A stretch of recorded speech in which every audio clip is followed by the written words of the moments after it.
Heb je hem? Ja. Maar kun je hem downloaden nog? Ik weet niet of je hem zo kan downloaden. Ik stuur even ook het bericht naar andere mensen. Anders heb ik sowieso de foto. Want hij staat ergens in de cloud of zo. Ja, hij staat in de cloud. We hebben net allebei precies een nieuwe telefoon. Dus alles van deze telefoon is allemaal eraf. Dus we hebben hem allebei niet meer op de telefoon staan. Maar hij staat wel ergens in de cloud. Dus Nou, we blijven benieuwd en nieuwsgierig. Zo zijn wij. Maar we kunnen hem wel Ik heb vinden hoor. wel- We moeten alleen even kijken. Misschien staat hij hier. Ik heb wel een foto. Oh, kijk nou toch. Mitch, krijg je dat? Man! Oh, het was lekker weer. Ja. Ja, toen was het goed weer inderdaad. Hoe reageerde zij, Tijmen? Ja, ze begon bijna meteen te huilen. Ja? Ja. Had je het meteen door? Ja. Ja? Echt. Ik had nog in mijn Ja. hoofd van, dan ga ik dit en dit ga ik dan vertellen. Hè. Helemaal netjes als je dan naartoe rijdt, ga ik dit en dit zeggen. En dat ik heel erg van je hou. Maar dan, iedere man die zegt dat het niet spannend is op dat moment, dat zijn echt keiharde leugens. Want ik vond het helemaal niet spannend, maar dan op het moment dat je daar staat, want ik had natuurlijk die brandende ring in mijn kontzak zitten. Al sinds dat we naar Amerika gingen. En ik moest hem natuurlijk door de douane heen smokkelen. En dan in de Empire State Building moet je daar ook weer door de lokale douane. Want dan gaan ze natuurlijk checken wat je in je tas hebt. Of er geen bom in zit of zo. En straks omdat dat scherm zo'n ringetje tevoorschijn. Dus ik zeg niet zo, loop je maar vast even door. Ik doe nog even met de douane. Dus ik had die ring in mijn kontzak zitten. Maar hij zat, en toen had ik hem in mijn rugzak gezet. Maar ik zat natuurlijk met die rugzak boven op die Empire State Building. Ik dacht van ja, nu moet ik hem nog ergens eruit halen. Ik zei, ik ga heel even naar de wc. En toen had ik zo die ring en dacht van, zou ik het hier doen of zou ik het niet doen? Toen had ik echt zo'n paniekmomentje in de wc van, ik weet niet of ik hem moet doen hier. Misschien is het niet het goede moment, misschien is het niet het goede moment. Ik zei, fuck it. En toen heb ik hem eruit gehaald. En toen ben ik gewoon naartoe gelopen, had ik hem in mijn kontzak. En toen had ik iemand gevraagd om een video te maken. En toen... Maar je zegt de brandende ring. Was de Ring of Fire van Johnny Cash toevallig? Nou ja, je voelt hem zitten als man dan. Want je weet, ja, als ik omdraai, dan zie je zo'n vierkant doosje in je kontzak zitten. Dan weet zij natuurlijk al hoe laat het is. Ja, maar je was wel even Lord of the Rings op dat moment, Ja, hè? op Ja. dat moment even wel. Ja. Jij had helemaal niets in de gaten, Denise. Na een half uur daarvoor maakte jij nog een grapje. Nou, wat als ik jou hier ten huwelijk zou vragen? Zegt ze een half uur van tevoren. En ik zei, ja, dat zou heel grappig zijn als je dat zou doen. Dat is heel leuk. Nee, ik had echt niet verwachten. Echt niet. Dus het was de grootste verrassing ooit. Hey, nog even over, want jullie hebben elkaar leren kennen door jullie studie. Ja. Ja. Dezelfde studie. Ja. Vertel, Denise, welke studie is dat? Biotechnology. Een soort van medische wetenschappen? Ja, biotechnologie. Biotechnologie, ja. Dus moleculaire levenswetenschappen en moleculaire biologie. Wat is dat in Jip en Janneke taal? Dat is in Jip en Janneke taal onderzoek doen naar ziektes in een laboratorium. Dus we hebben allebei stages gelopen en jij werkt nog in het veld, ik niet meer. En dan Denise doet onderzoek naar kanker nu. Naar melanoma's, leukemie en naar melanoma. En ik ben inmiddels niet meer werkzaam in het veld, ik werk nergens anders. Maar we hebben het allebei dat gestudeerd. Goh, maar Ja. dat lijkt me wel heel belangrijk werk. Ja. Maar Ja, er zijn ben je veel- daarom ook die studie gaan doen? Omdat je iets goeds wilde doen voor mensen? Onderzoek naar kanker? Ja, tuurlijk. Ik vind het echt een interessant wetenschap.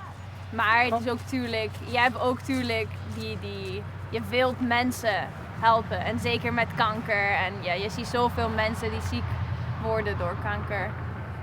Dus je wilt echt helpen. En Tijmen zegt, jij werkt nog in het veld. Wat betekent dat?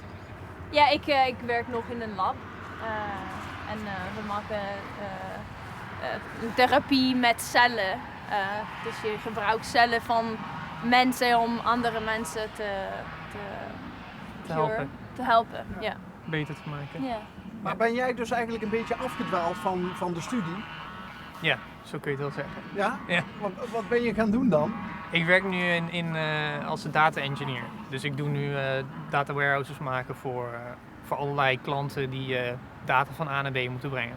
Dus een heel stuk saaier dan wat Denise doet, maar nog steeds een baan. Ja. En waarom ben je afgedwaald? Kwam er een goed aanbod voorbij?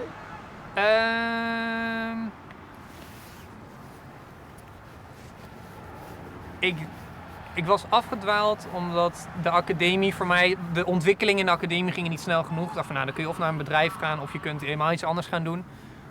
Toen dacht ik van nou, misschien is het ook wel leuk om een keer helemaal iets anders te doen. Daar waren mijn ouders natuurlijk niet zo blij mee dat je iets anders gaat doen. Want je waar bent uiteindelijk niet afgestudeerd? Jawel. Oh, dat ja, wel? Ja, dus ik ben wel afgestudeerd. En toen zeiden mijn ouders van, hoezo ga je dan niks ermee doen? Je hebt 5 jaar gestudeerd en dan gooi je het weg. Maar ja, je gooit natuurlijk nooit wat weg, want je leert om te leren. En toen ben ik gewoon ergens anders gaan werken. Daar komen ze, ja. Ja, uiteindelijk komen ze naar voren zeggen.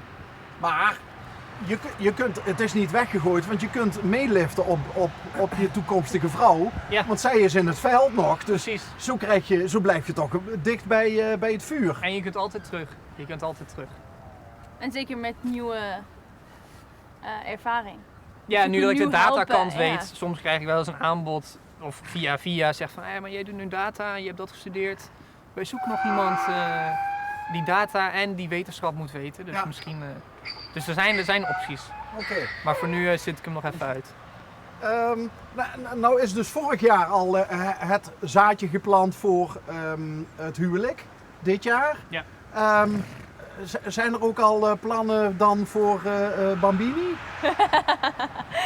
Ja, tuurlijk. Over een paar jaar wel. Zeker. Over een paar jaar? Ja. Ja. Nu nog eerst even genieten. En daarna afzien. Nee, grapje. Ik wou net zeggen, dat kan natuurlijk ook heel fout opgevat worden. Ja, Eerst even genieten Mijn en ouders dan... zeggen altijd van, nou, het is hartstikke leuk als je kinderen krijgt. Ik zeg, ja, maar over een paar jaar is dat hartstikke leuk, ja. Nu zijn we nog denk ik iets te jong. En we hebben ook alleen maar 3 jaar gewerkt. Ja, we werken pas 3 jaar, dus nu Ja. eindelijk dat je een beetje geld krijgt en er wat dingen mee kan doen, op vakantie kan gaan, dan Ja, precies. zijn we eerst even egoïstisch door het op onszelf te besteden. Kom jij uit een groot gezin? Niet zo goed. Nee. Nee? Hoeveel broers en zussen heb je? Nee, niks. Niks? Nee. Oh, dus je bent de Ja. enige... Ja. En mijn vader heeft 2 buren en mijn moeder 1 zus. Dus echt... Maar- Dus die bruiloft gaat niet een hele grote Italiaanse bruiloft zijn. Maar wel leuk, knus, intiem. En ook wel eten en alles, ja. Dus dan staan de nonna's die staan in de keuken om... Nee, we hebben wel een catering. Oké. Maar wel Die naar mogen dit keer mee traditionele eten. Ja. Ja. En hebben jullie nooit overwogen om bijvoorbeeld in Italië te gaan wonen? Jawel, wel overwogen. We hebben de eerste 2 jaar een lange afstandsrelatie gehad. En toen daarna moesten we beslissen van ja, nu zijn we er klaar mee, nu zijn we allebei afgestudeerd, nu willen we graag samenwonen. Dus welk land gaat het zijn? Dus we hebben eerst nog bijna een jaar in Stockholm gewoond aan het eind van de studie in Zweden. En toen daarna hebben we besloten van ja, of Nederland of Italië, want dat is makkelijker. Dan heb je ook familie en dan kunnen die je helpen met van alles en nog wat. En toen uiteindelijk voor heel veel verschillende redenen heb ik Nederland gekozen. Omdat het net iets beter werkt dan Italië hier en daar. Met alle respect. Nee, dat weet ik. Ja. En ook met werk is zeker voor jonge mensen is veel makkelijker hier om een baan te vinden en een vaste baan te vinden dan in Italië. Oké. Maar hoe kwamen jullie nou in... Als jullie elkaar hebben ontmoet, jullie studeerden allebei in Nijmegen.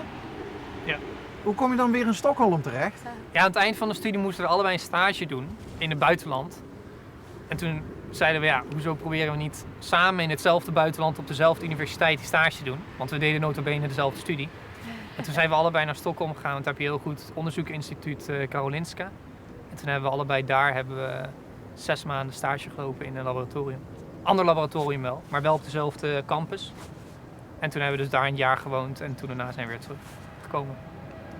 Ja. Leuk hoor. Ja. Jullie zijn ook wel... Volgens mij passen jullie heel makkelijk aan een andere omgeving. Denk ik ook wel. We raken ook vrij snel verveeld van dezelfde omgeving. Ja. Vandaar ook dat we hier geslapen hebben. Omdat anders zit je toch alleen maar thuis. En op een gegeven moment, dan als we heel veel weken en maanden achter elkaar in dezelfde routine, elke dag werken, elke dag hetzelfde, dan is het even lekker om ergens anders te slapen. Dan ben je Ja. even eruit. Even met de ezels aaien. Dat is toch even goed. Hoe waren de bedden? Heerlijk. Of het bed? Heel ja? goed. Ja, we waren echt heel goed. Echt heel goed matras. Ik zei vanochtend nog, we Ja. moeten een nieuw matras kopen, want die van ons is erg slecht. Oh, je merkt nu het verschil. Ja. Ja. Ik dacht van, oh, deze ligt echt super chill, die van ons zijn echt slecht. Ja. Ik zeg letterlijk vanochtend van, we moeten echt een nieuw matras gaan kopen thuis. Ja. Ja. Nou, dat is echt wel,